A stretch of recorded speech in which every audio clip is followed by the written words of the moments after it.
If you just do a simple search on Google, you'll see that there are a ton of people who regret becoming lawyers, right?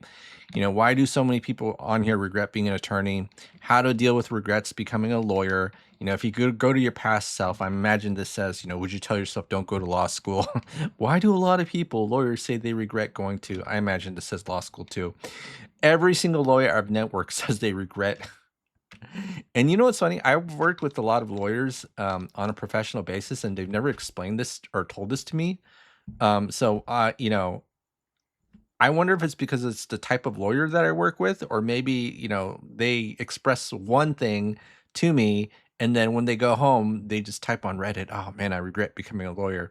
But they have the problem that the same problem that nurses have is which is they have the golden handcuffs. And let me tell you something. The easiest way to get rid of the golden handcuffs is just pay off your debt, right? That's the least riskiest way. Like investing any money in anything it has a form of risk to it, but just paying off debt, it's pretty much a guaranteed rate of return. Okay.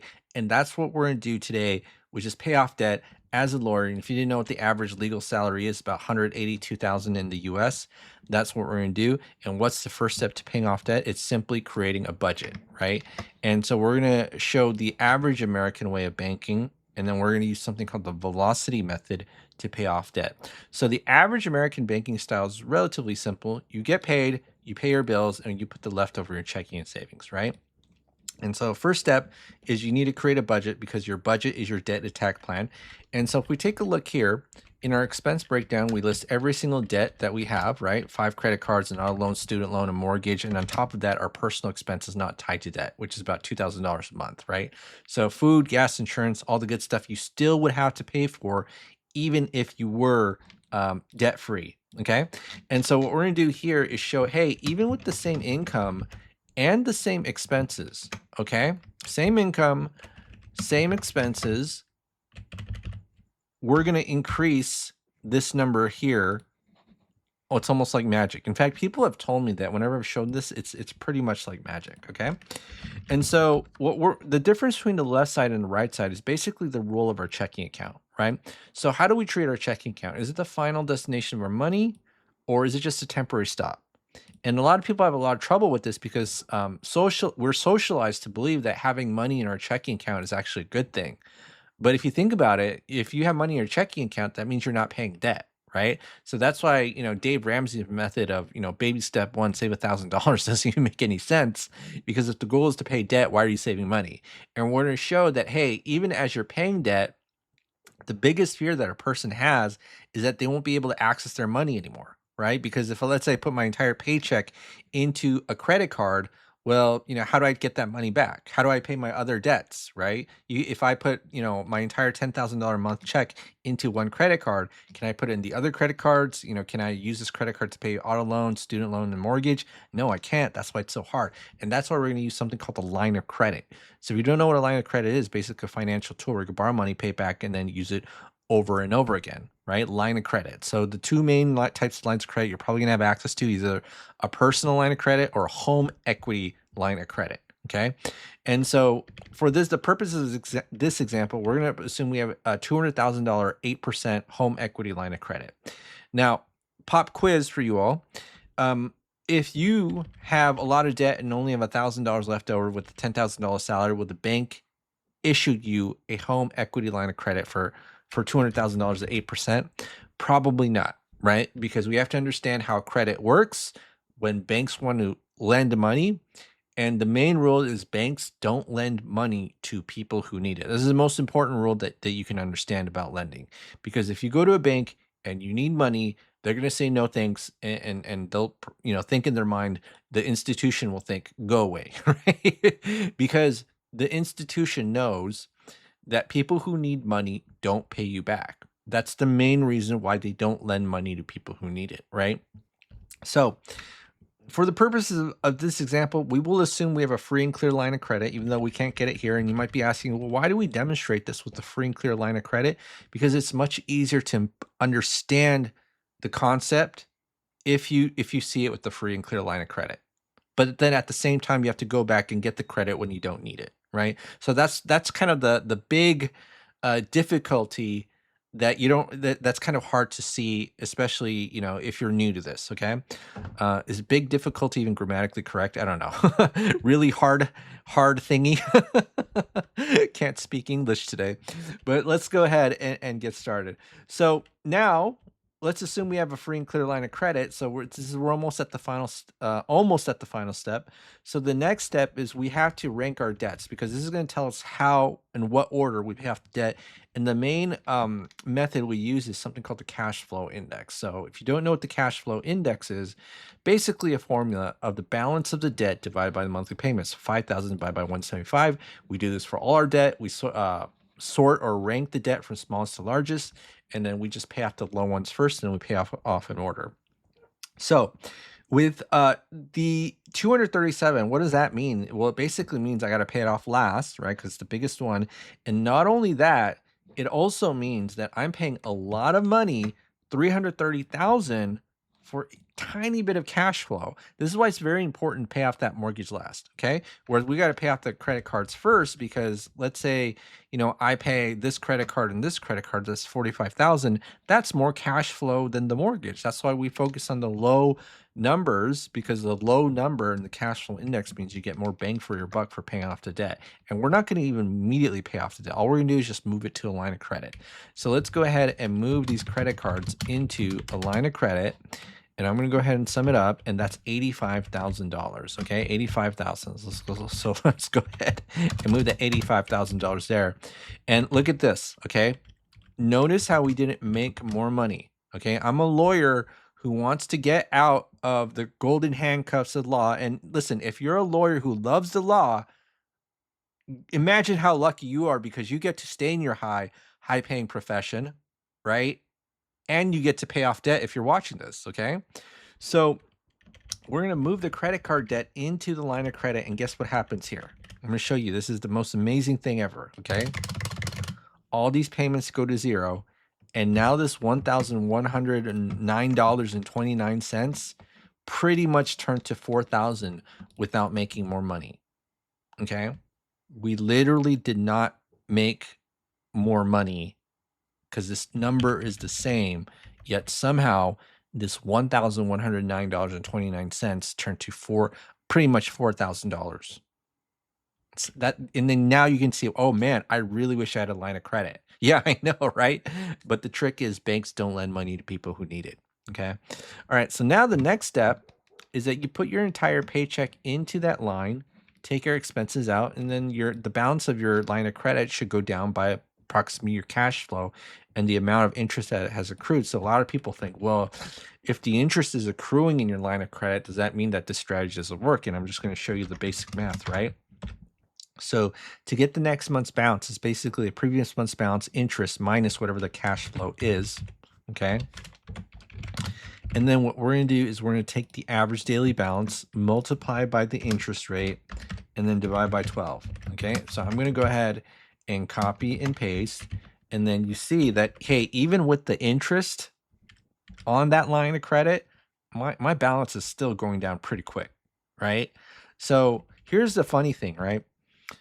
The interest is usually the minimum payment on a line of credit, or maybe it might be a little bit more than the interest. So when you're putting your entire $10,000 paycheck into that line, you're for sure going to make that monthly payment. Are you not? Like, you have to be essentially brain dead to not be able to make your minimum payment if you're putting your entire $10,000 into it. Okay, so that's essentially what we're going to do. And then I'm just going to go ahead and show you when we pay off that debt.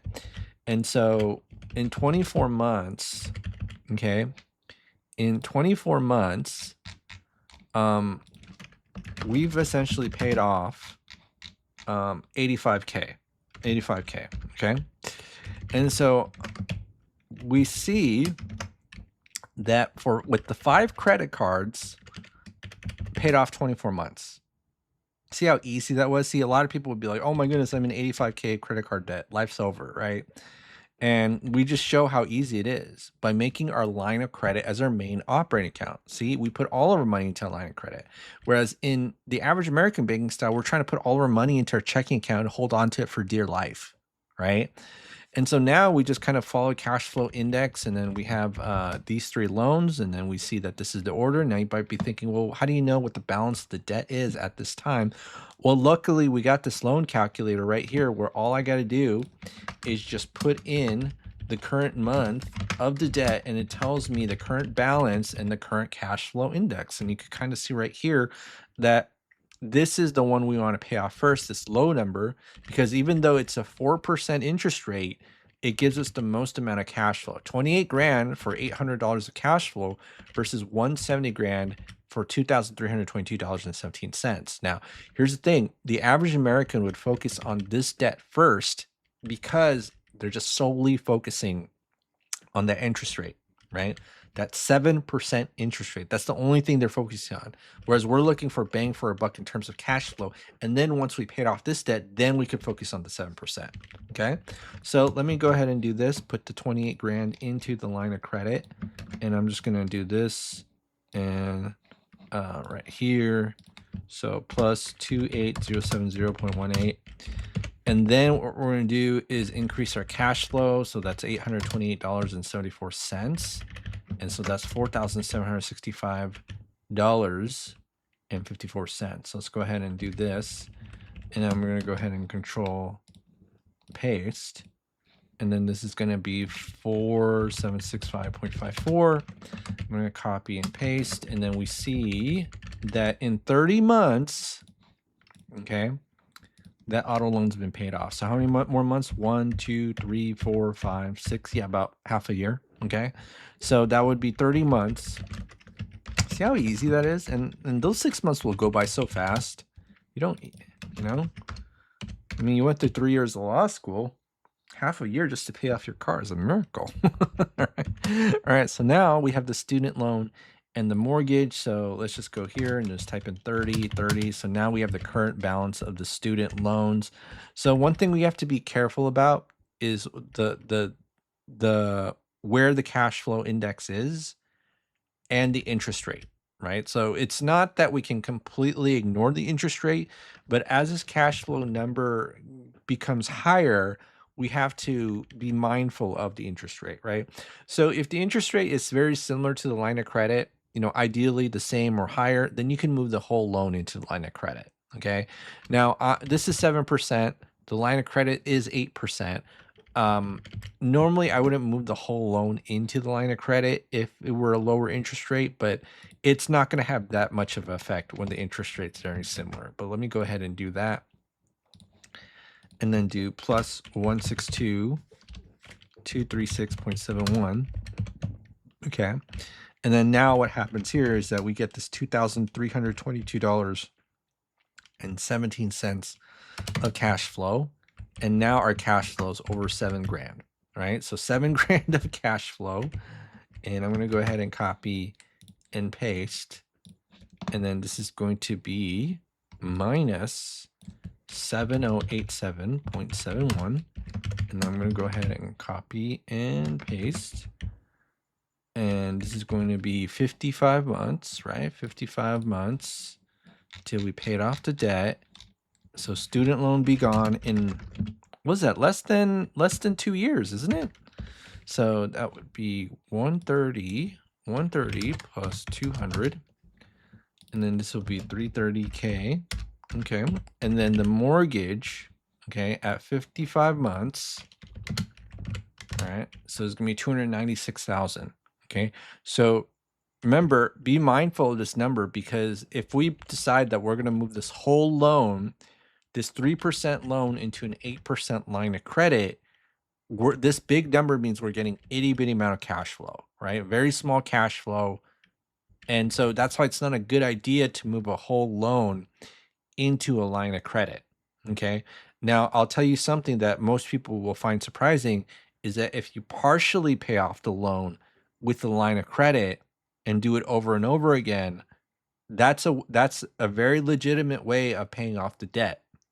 And one of the reasons why you might want to do that is because the alternative, which is extra payments, is very hard for most people, right? Whenever you overpay a loan, okay, you introduce friction in how money moves between your bank accounts, right? This is the same reason why most people will never overpay a credit card. Because as I said in the very beginning, when I put my entire paycheck into a credit card, I can't use that credit card to pay the other debts. Now, given that this is your very last debt, it's not really that big of an issue.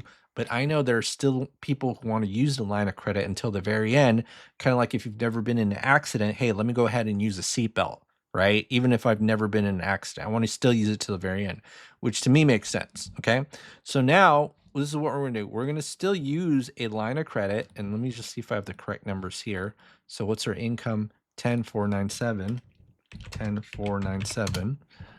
479, my bad. 10,479. And then what are our expenses? Our expenses are $2,000 a month, but I think we can up it to 3,000. You know what I mean? But let me just do 2,000 for now, because I think the 2,000 was necessary in the beginning because we're like on the edge and we're sacrificing, and then we want to become debt free as soon as possible. And then let me just kind of go ahead and show you this. Okay. So what's the current balance of the mortgage? It was right here. It's 296,655.55. So 296,655.55. And then this is going to be an 8% line of credit interest rate. So here's the crazy thing, right? I know there are a group of people out there who hate this strategy. They're like, oh my goodness, this is like the biggest scam ever. Okay. Because like they see 3%. Okay. They see 3% loan, 8% line of credit. You're losing so much money off the table. And that actually would be true if you replace the entire loan with the line of credit. Okay. That's actually true when you replace the entire loan with the line of credit. But when you partially pay it over and over again, that's actually not as black and white as you think it would be. Because here's what else I'm going to show you. Even though this is an 8%, right? Because this is what people do. They just say, oh my goodness, 8%. What if you got really lucky and had access to a 1% line of credit? Okay. Now, a lot of people don't think about this. 3.1 years, 15 grand of interest at 8%. Now, if I do 1%, oh my goodness, 3.1 years, 13.8 grand of interest. So as you can see, yes, there's a whole jump at 7% interest rate difference, and it's still barely made a dent to the amount of interest that you paid. So yes, of course, you want to use the lowest interest rate, but the interest rate is not the only thing that matters. And that's what a lot of people don't understand. Okay. Like, okay, like that's not the only thing that matters. Now, if you move the entire loan to the line of credit, yes, but that's very different from partially paying it off. So I'm just going to keep this at 8%.